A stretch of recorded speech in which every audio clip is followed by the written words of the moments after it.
오늘 우리에게 주시는 하나님의 말씀은 잠언 1장 7절에서 15절 말씀입니다. 구약성경 잠언 1장 7절에서 15절 말씀입니다.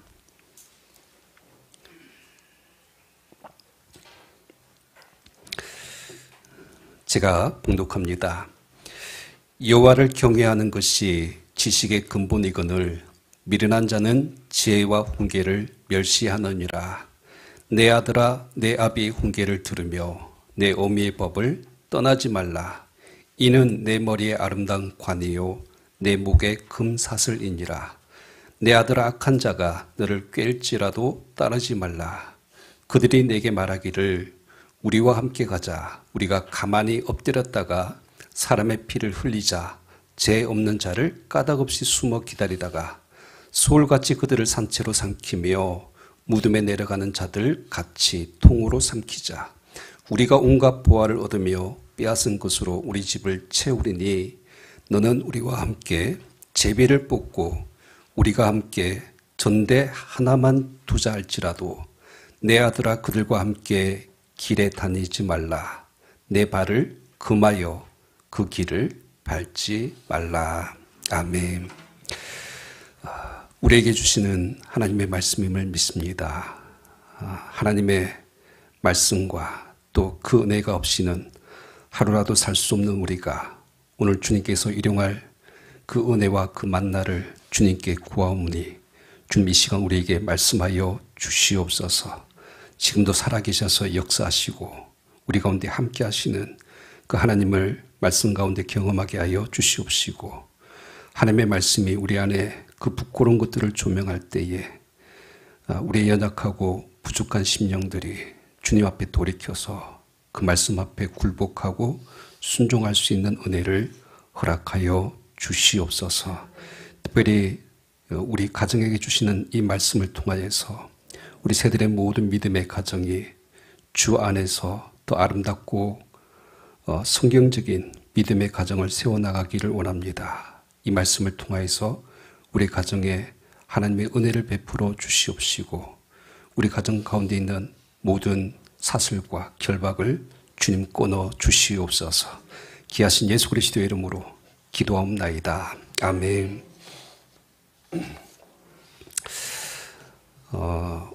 5월 가정의 달 성경적 가정 세우기라는 큰 주제를 가지고 지난주에 이어서 이제 두 번째 시간 이제 말씀을 나누려고 합니다. 오늘은 성경에서 말하는 부모 그리고 또 성경에서 말하는 자녀의 관계에 대해서 함께 말씀을 통하여서 좀 나누고자 합니다. 우리가 오늘 읽었던 이 잠언 말씀은 지혜서입니다. 그래서 특별히 주제가 지혜이죠. 방금 읽었던 잠언 1장 7절 말씀이 사실은 잠언 전체를 관통하는 핵심이 되는 주제 말씀인데요. 여러분 1장 7절 말씀 우리 한번 같이 읽겠습니다. 시작. 여호와를 경외하는 것이 지식의 근본이거늘 아멘. 그러니까 여호와를 경외하는 것이 지식의 근본이다. 그러니까 이것이 잠언서의 핵심입니다. 굉장히 짧은 말씀이지만은 이 속에는 깊은 의미가 담겨져 있습니다. 그러니까 말씀을 좀 하나하나 풀어서 좀 설명을 드리면 먼저 여기서 지식이라는 단어를 한번 체크해 주셨으면 좋을 것 같아요.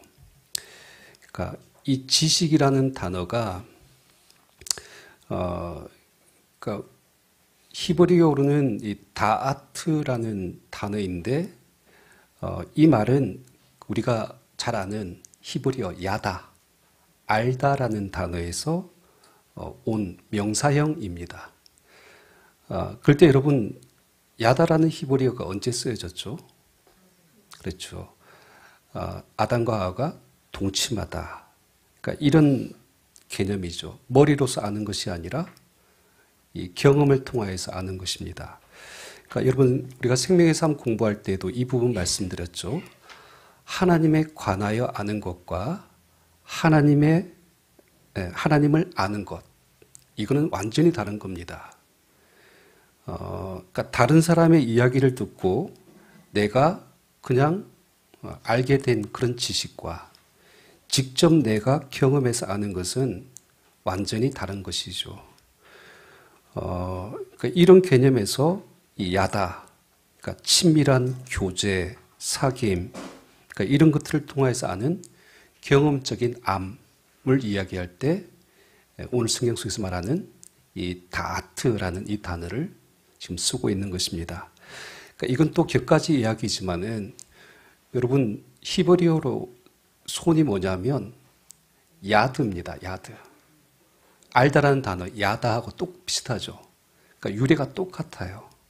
그래서 어떤 개념이냐면 그러니까 성경에서 뭔가를 안다라고 했을 때에는 손으로 직접 만져봐서 그걸 통해서 얻은 지식, 이걸 이야기할 때 오늘 다트라는 이 말을 쓰고 있는 것입니다. 자, 그러면서 이제 그 다음에 지식이란 단어가 나오면서 지식의 무엇이라고 표현하고 있습니까? 근본. 그러니까 이것도 참 어려운 한자로 번역을 해놨는데 이 말은 간단한 단어입니다. 레시트라는 단어인데 최고, 어떤, 아니면 제일, 또는 이제 머리, 또 때로는 시작, 그러니까 이런 개념으로 쓰여지는 단어입니다. 그래서 여러분 이 지식의 근본, 그러니까 이 뜻의 의미는 뭐냐면, 그러니까 우리가 세상을 살아가면서 경험하여서 알아야 될 가장 최고의 지식이 뭐냐. 그러니까 저와 여러분의 인생 가운데서 가장 중요하고 우선되고 첫 번째 되는 우리가 알아야 될 것은 과연 뭐냐. 그것을 이야기하면서 지금 성경에 뭐라고 이야기하고 있습니까? 여호와를 경외하는 것. 그러니까 이것을 지금 말씀하고 있는 것이죠. 이것이 성경에서 말하는 최고의 지혜이고 지식의 근본이다. 오늘 성경이 이제 이것을 말씀하고 있습니다. 자, 그런데 그러니까 7절 말씀을 온전히 다 보셔야 되는 것이 뭐냐면 후반부 말씀까지 보셔야 돼요. 여호와를 경외하는 것이 지식의 근본이거늘 미련한 자는 지혜와 훈계를 멸시하느니라. 그러니까 이렇게 여호와를 경외하는 지식이 너무 중요한데 문제는 뭐냐면 그것을 알지 못하는 미련한 자들이 있다는 거예요. 그러니까 하나님을 경외하는 법을 알지 못해서 오히려 하나님을 멸시하는 자들이 이 세상 가운데 있다는 겁니다. 그럴 때 여러분 이제 바로 이 말씀을 가지고 오늘 우리가 8절 말씀을 보아야 됩니다. 여러분 잠언 1장 8절 말씀 같이 읽습니다. 시작. 내 아들아 내 아비의 훈계를 들으며 내 어미의 법을 떠나지 말라. 그러니까 말씀이 분리된 것이 아니라 연결되는 말씀이라고 생각해 보신다면 그러니까 가장 먼저 눈에 띄는 것이 뭐냐면 아들, 아비, 어미, 그러니까 이런 말이 나오죠. 그러니까 이제 오늘 성경에 뭘 이야기하냐면 하나님을 경외하는 법을 모르는 이 미련한 자들의 모습을 바라보면서 그 원인을 어디 지금 찾고 있습니까? 우리 안에 있는 가정에서 찾고 있는 거예요. 그러니까 하나님을 경외하는 법을 가르치고 알게 해야 될 그 실질적인 일차적인 책임이 누구에게 있습니까?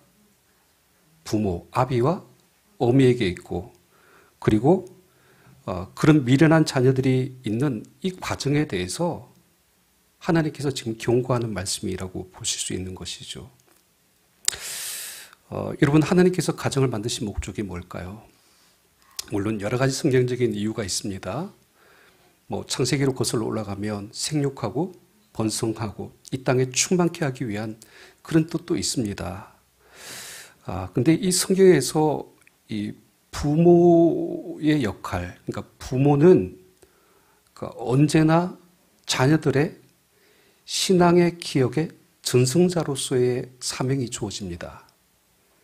그러니까 부모의 사명과 책임이 있다라면 자녀들에게 하나님이 어떤 분이신지, 그리고 자신이 살아오면서 경험했던 그 하나님을 우리 자녀들에게 가르치고 그 신앙을 이제 전수하는 자로서 그 부모를 우리 가정 위에 세우셨다는 것입니다.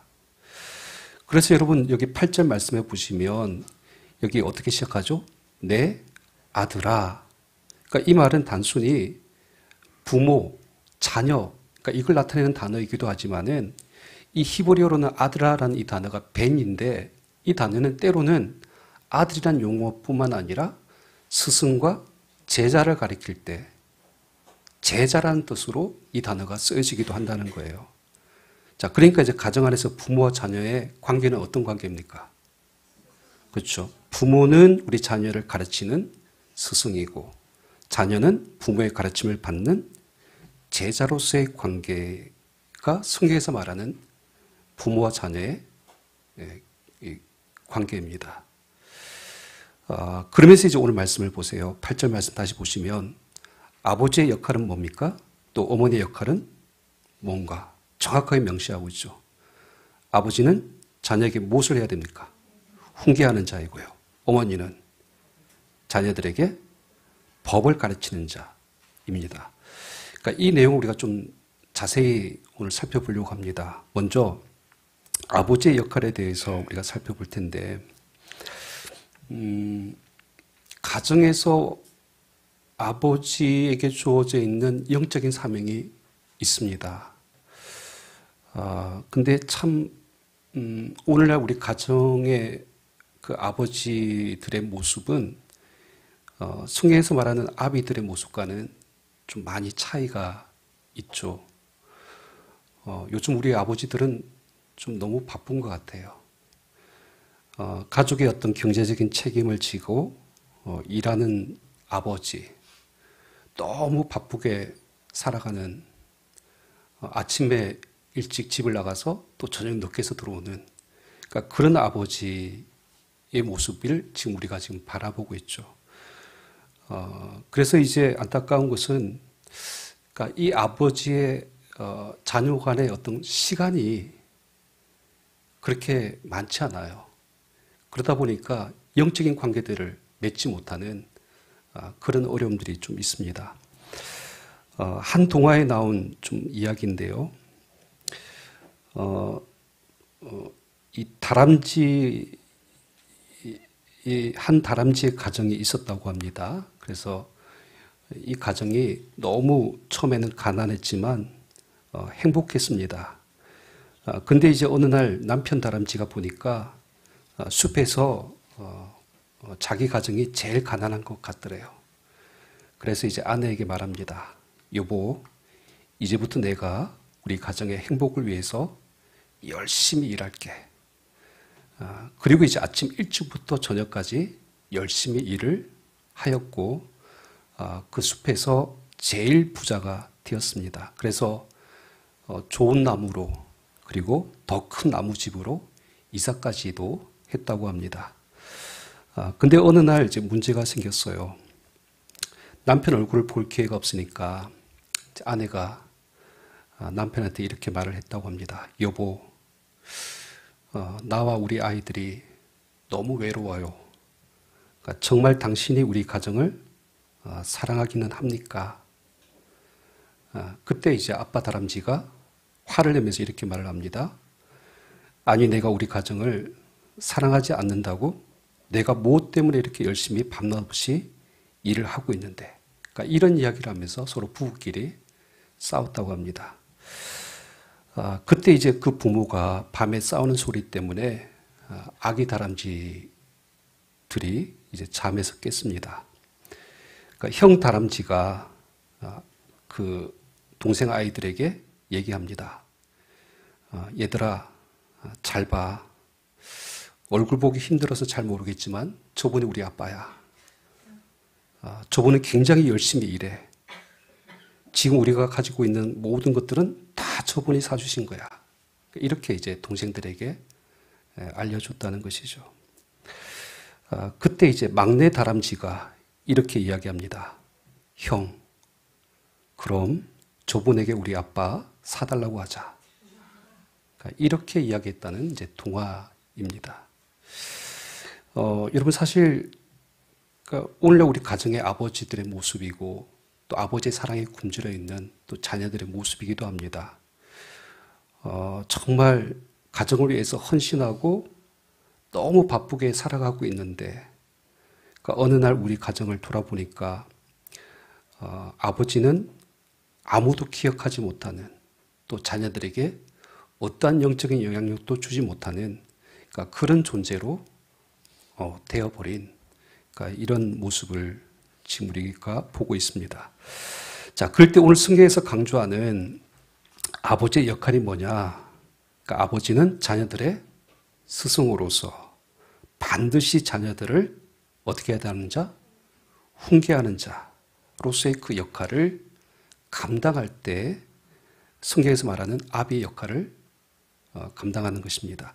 여기 훈계라는 이 단어는 말 그대로 잘못된 것을 징계하고 때로는 책망하고 때로는 그 자녀들을 경고해서 바로잡는 것. 이것을 이제 히브리어 무사르라는 단어인데 때로는 아버지에게는 물리적인 그 어떤 훈계까지도 가능한 이 단어를 쓰고 있습니다. 요즘은 우리 자녀들 때리는 것이 인권이라고 해서 그렇게 문제가 되고 있긴 하지만은 성경적인 부모의 권한 중에는 자녀를 징계할 때는 물리적인 힘을 가할 수 있는 그런 권한까지도 주어져 있습니다. 근데 여러분 중요한 것이 있어요. 아버지가 자녀를 훈계하려면 적어도 세 가지의 전제 조건이 있어야 됩니다. 그러니까 첫 번째는 뭐냐면 훈계에 분명한 기준이 있어야 됩니다.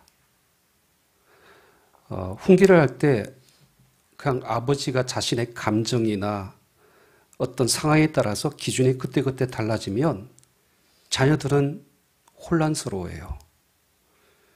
그러니까 그 훈계가 어떨 때는 받아들이기도 하지만은 수긍이 안 될 때는 자녀들이 거부할 수도 있다는 거예요. 그러니까 여기 한자로 보면 훈자가 가르칠 훈자인데 이 한자를 자세히 보시면 말씀 언자에 내천자로 되어져 있어요. 그러니까 말이 자연스럽게 흘러간다는 뜻이 이 훈자, 가르친다는 뜻입니다. 근데 만약에 아버지가 단순히 그러니까 물리적인 힘을 가해서 아니면 강압적인 어떤 말로 의해서 명령만 한다면 그러니까 이런 것들은 잠깐 자녀들이 굴복할 수는 있어도 나중에 자녀들이 머리가 커지고 그리고 아버지보다 힘이 더 생기면 어떻게 될까요? 거부할 수 있잖아요. 그래서 이제 훈계는 이런 어떤 상황에 따른 어떤 감정이나 강압적인 방법으로는 절대 안 된다. 분명한 기준과 명확한 하나님의 말씀에 근거해서 우리 자녀들을 훈계해야 된다. 그것을 이제 말씀하고 있는 것이죠. 또 두 번째로 아버지가 자녀를 훈계하려면 반드시 자녀들을 관찰하는 자가 되어야 됩니다. 그러니까 훈계의 목적이 뭐였죠? 아까 자녀들을 잘못된 길로 걸어가는 것을 바로잡는 것이 목적이죠. 그렇다면 여러분 아버지의 눈은 항상 누구를 바라보고 있어야 됩니까? 그렇죠. 자녀의 말, 자녀의 어떤 행동, 그 일상의 모습을 항상 지켜보면서 그들이 하나님의 기준, 그 말씀에서 벗어난 잘못된 행동을 하고 있는지 안 하고 있는지 그러니까 이런 것들을 주의 깊게 살펴볼 수 있어야 된다는 것입니다. 그래서 여러분 훈계할 때 한자로 계자는 경계 계자를 쓰고 있잖아요. 근데 자녀들이 경계를 벗어나거나 선을 넘었는지를 항상 지켜보는 것. 이 개념이 한자의 훈계의 개념인데 여러분 아버지의 역할로서 그 기준과 경계가 뭘까요? 하나님의 말씀이죠. 자녀를 오직 하나님의 그 말씀의 기준을 놓고 가르칠 뿐만 아니라 또 그들을 경책해야 된다. 이것을 말씀하고 있습니다. 그리고 마지막 한 가지, 이 기준이 가장 어려워요. 이 전제가 가장 어렵습니다. 아버지가 자식들 앞에 훈계를 하려면 어떻게 해야 될까요? 그 말씀이 기준이잖아요. 그렇죠. 말씀대로 살아내는 거. 이게 가장 힘듭니다. 왜냐하면 아버지가 자식들한테 그런 모습을 보여주지 않는데 절대로 자녀들이 그 아버지의 훈계를 받아들이지 못하는 것이죠. 지난주에 우리 지민이가 죄송합니다. 자식 이야기해서 죄송하긴 한데 그 주일에 그 감기 몸살이 좀 심했습니다. 그래서 주일날 이제 겨우겨우 교회에 나왔는데 몸이 힘드니까 막 어쩔 줄 몰라 하더라고요. 그래서 뭐 좀 있다 보니까 이제 그 저에게 지민이가 너무 아프니까 집에 가서 쉬었으면 좋겠다라는 그 말을 저한테 전달해 왔어요. 그때 이제 제가 순간 고민하다가 어떻게 했을 것 같습니까? 그렇죠. 제가 좀 단호하게 말했습니다. 그러니까 몸이 아프다고 예배를 빠질 수 있느냐? 안 돼라고 이제 그렇게 이야기했죠. 그러니까 제 마음속에는 어떤 것이 있냐면 뭔가 우리 지민의 인생에서 그러니까 우선순위가 뭔가 그러니까 이런 걸 좀 가르쳐주고 싶었던 마음이 있었습니다. 그런데 이제 그러니까 지민의 입장에서 봤을 때는 잘 못 받아들인 것 같았습니다. 그러니까 아버지가 아마 자기 아픈 것도 몰라주고 마치 이제 강압적으로 목사 아들이니까 너는 예배 빠지면 안 돼. 그러니까 이렇게 지금 받아들인 것 같아요. 그러니까 이런 것들이 어렵죠. 그러니까 우리가 가지고 있는 기준, 부모의 어떤 개인적인 감정, 그러니까 인간적인 기준이 아니라 정말 그 하나님의 말씀에 근거해서 우리 자녀들에게 예배가 얼마나 최고의 우선되는 일인가, 그러니까 이것을 가리키는 것이 사실은 부모의 훈계의 내용이어야 되는데 때로는 그렇게 하지 못하고 여러 가지 또 상황에 따라서 감정을 표출하기도 하는 것이 문제입니다. 지금도 서울에 가면 이 강남이나 이제 대치동 쪽에 있는 교회들 보면 애들이 고3이 되면 교회를 안 난다고 그러잖아요. 그러니까 공부에 집중해야 되니까 고3 때 1년 때는 교회 나가지 말고 1년 동안 쉬다가 그리고 이제 대학 들어가면 그때 신앙생활 해도 된다. 이렇게 말하는 부모들이 많다는 거예요. 그러니까 이런 기준을 만약에 자녀들에게 제시하면 그 자녀들은 평생 그 기준으로 예배를 대하게 될 겁니다. 그러니까 성경의 기준이 아니라 그러니까 사람의 기준을 가지고 훈계하면 아비의 훈계에는 아무런 영적인 권위도 찾을 수가 없게 되는 것이죠.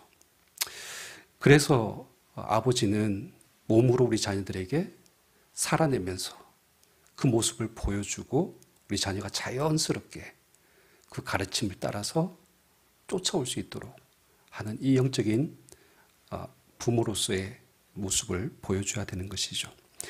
자, 두 번째로 어머니의 역할은 뭐죠? 내 어미의 못을 떠나지 말라. 여기 법이 뭘까요? 이것도 하나님의 말씀이죠. 정확하게 원어는 토라입니다. 토라. 모세오경을 가리킬 때 쓰는 율법의 개념입니다. 그러니까 어머니의 역할은 하나님의 말씀을 가르치는 자로서의 사명이 있어요.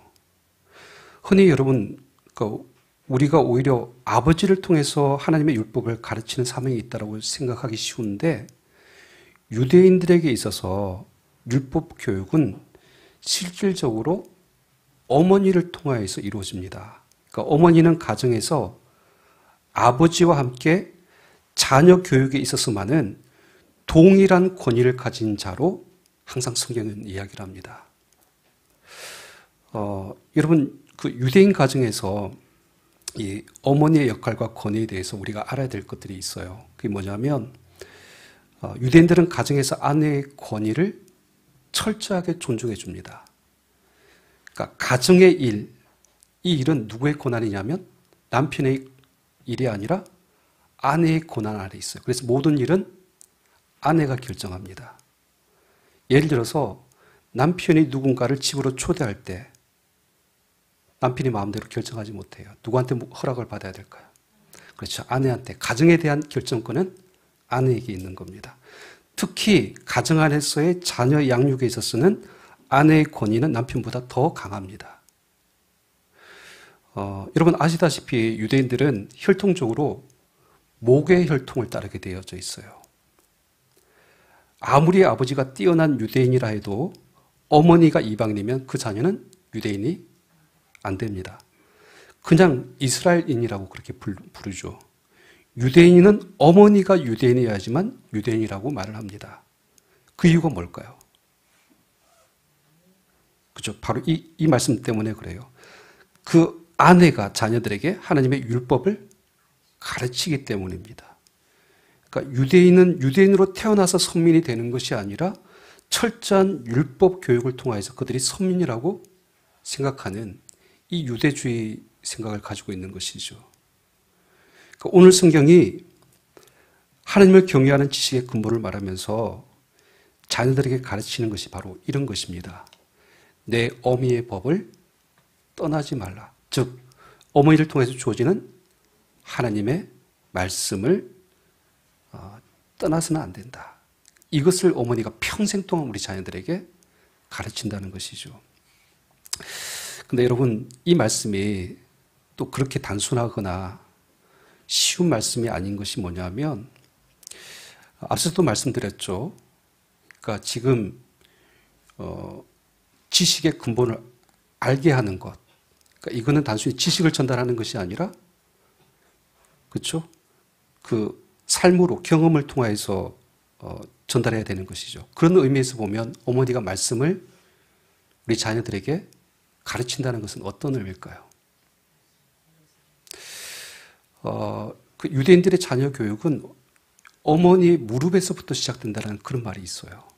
그게 뭐냐면, 그러니까 특별히 유대인들이 태어나면서부터 가장 먼저 듣는 말씀이 신명기 6장 4절에서 5절 말씀. 이스라엘아 들으라. 쉐마의 말씀이죠. 우리 하나님 여호와는 오직 유일한 여호와시니 너는 마음을 다하고 뜻을 다하고 힘을 다하여 내 하나님 여호와를 사랑하라. 그러니까 이 말씀은 어머니의 태중에서부터 듣습니다.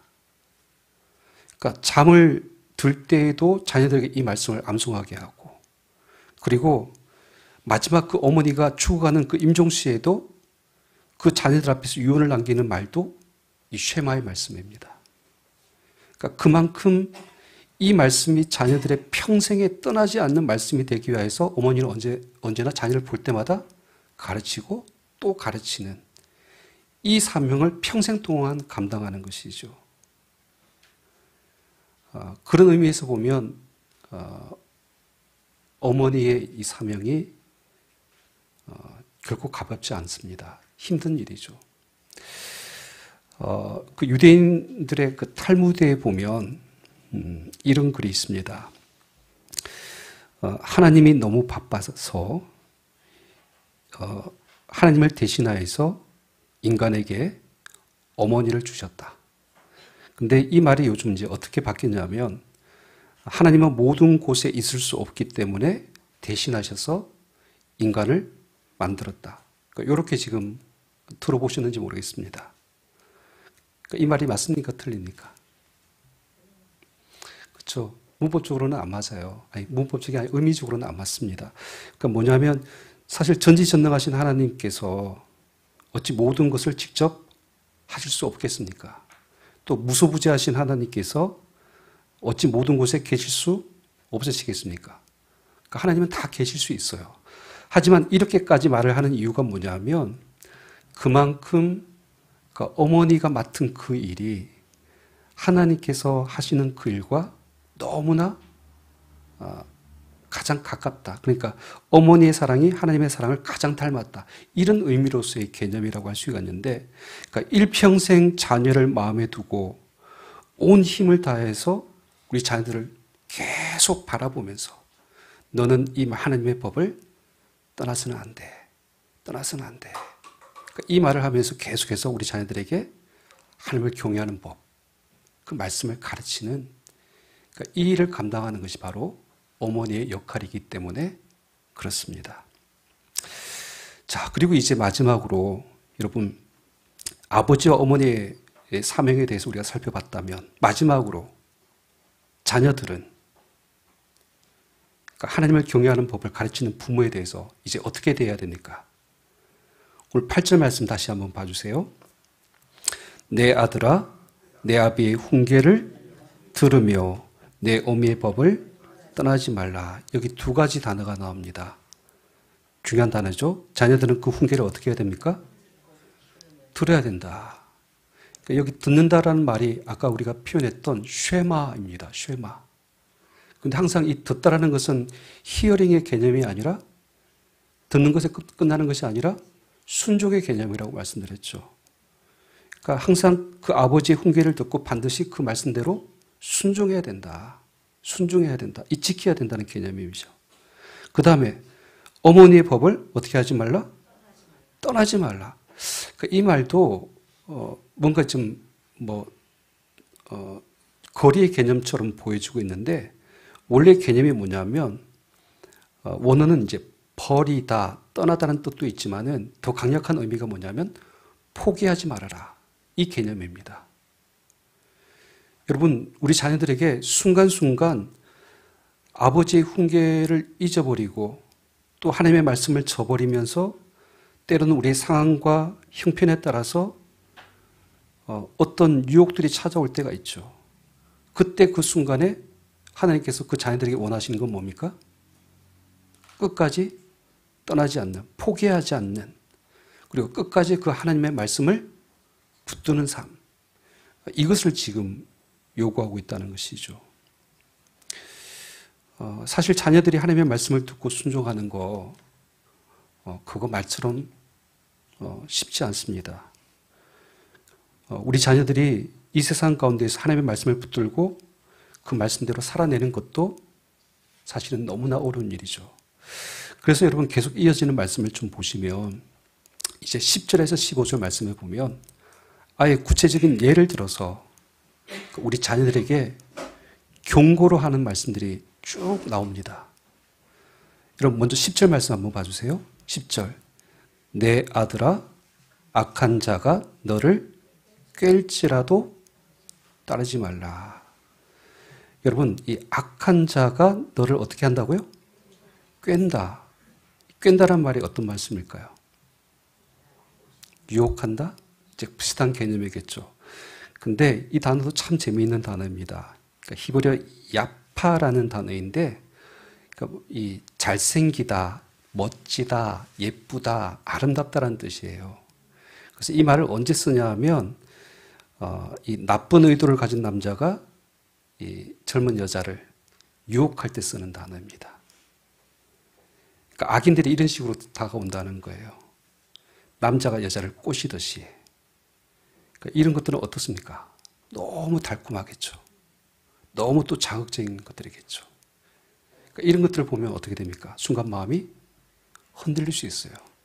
그럴 때에도 하나님께서는 어떻게 하라고요? 자녀들에게 떠나지 마라. 따르지 말라. 절대로 하나님의 법을 그 순간에도 지켜야 된다. 그리고 여기 계속되는 말씀을 또 보세요. 11절에서 14절 말씀 보세요. 그들이 내게 말하기를 우리와 함께 가자. 우리가 가만히 엎드렸다가 사람의 피를 흘리자. 죄 없는 자를 까닭없이 숨어 기다리다가 솔같이 그들을 산채로 삼키며 무덤에 내려가는 자들같이 통으로 삼키자.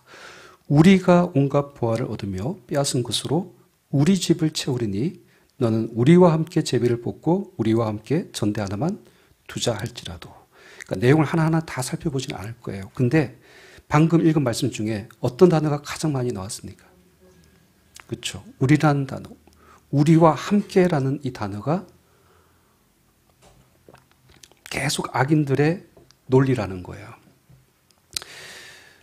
그러니까 여러분, 우리 자녀들에게 이 하나님의 말씀의 훈계와 이 법보다도 더 강력한 것이 뭔지 아십니까?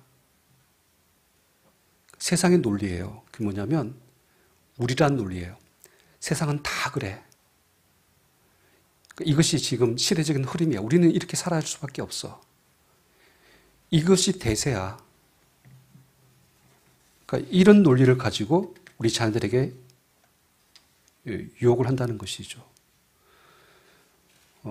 여러분, 학교에서 왕따도 또 세상에서 말하는 이 왕따 문화도 마찬가지예요. 뭔가 그들과 함께하지 않으면 나만 이상한 사람처럼 되는 것처럼 여기지잖아요. 그러니까 이런 것들 사람들이 내적으로 두려워합니다. 그러다 보니까 자연스럽게 그러니까 이런 사람들과 함께 어울리다 보면 나도 똑같이 동화되어 버리는 이런 일들이 발생한다는 것이죠. 그래서 여러분 15절 말씀도 보세요. 오늘 성경이 이제 우리에게 이렇게 가르칩니다. 내 아들아, 그들과 함께 길에 다니지 말라. 내 발을 금하여 그 길을 밟지 말라. 그러니까 이건 더 강력한 말씀이에요. 그러니까 악인들과 함께 동행하는 것을 어떻게 하라는 거야? 그렇죠? 거부하라는 겁니다. 그러니까 여기 길을 밟지 말라는 이 단어는 이제 어떤 의미냐면 내 발을 묶어두라. 아예 그냥 사슬로 이렇게 메어 놓으라는 의미입니다. 강한 의미예요. 그러니까 악인들과 같이 그 길을 걸어가면 나도 모르게 그 사람들과 동화되어 버리고 그것들에 물들어 버리고 그들이 생각하는 가치와 세상의 논리에 점점 우리 자신도 빠져들면서 어느 순간 하나님의 말씀을 잃어버리게 되는 그러니까 이런 우리 자녀들의 모습을 오늘 성경 속에서 경고하고 있는 것이죠. 그렇기 때문에 항상 부모는 언제나 영적인 아비로서 우리 자녀를 그때 그 순간 유심히 관찰하다가 훈계해야 되고요. 또 어머니는 만나는 모든 순간순간마다 우리 자녀들에게 하나님의 말씀을 우리 자녀들이 기억할 수 있도록 그리고 그 말씀을 떠나지 않도록 또 반복하고 반복하는 그러니까 이런 사명을 감당해야 되는 것이죠. 말씀을 이제 정리합니다. 오늘 어버이 주일에 우리 새들교회 가정에 이와 같은 믿음의 부모, 하나님의 말씀으로 훈계하는 아버지, 또 그 말씀으로 가르치고 양육하는 어머니가 다 되시기를 주님의 이름으로 축원합니다. 그러니까 정말 여러분의 삶 속에서 경험하고 알게 된 그 하나님을 경외하는 법을 우리 자녀들에게 삶으로 전수해주고 믿음의 본으로 보여주고 그것이 정말 얼마나 지혜롭고 복된 삶인가를 드러낼 수 있는 그런 영적인 부모가 되시기를 축복합니다. 아울러서 우리 세들의 모든 자녀들도 항상 우리 부모님의 훈계와 말씀에 순종하여서 아름다운 신앙의 다음 세대에 믿음의 가문을 세워나갈 수 있기를 주님의 이름으로 축원합니다. 기도합니다.